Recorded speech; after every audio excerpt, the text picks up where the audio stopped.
You ask Tiger to solve. This deals with linear equations with one unknown. The final result is x equals 5. Let's solve it step by step. Simplify the expression. Expand the parentheses. Simplify the arithmetic. Group all constants on the right side of the equation. Add 24 to both sides.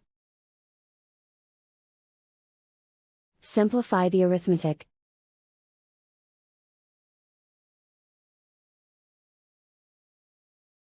Isolate the x. Divide both sides by 8. Simplify the fraction. Find the greatest common factor of the numerator and denominator. Factor out and cancel the greatest common factor. And so the final result is x equals 5.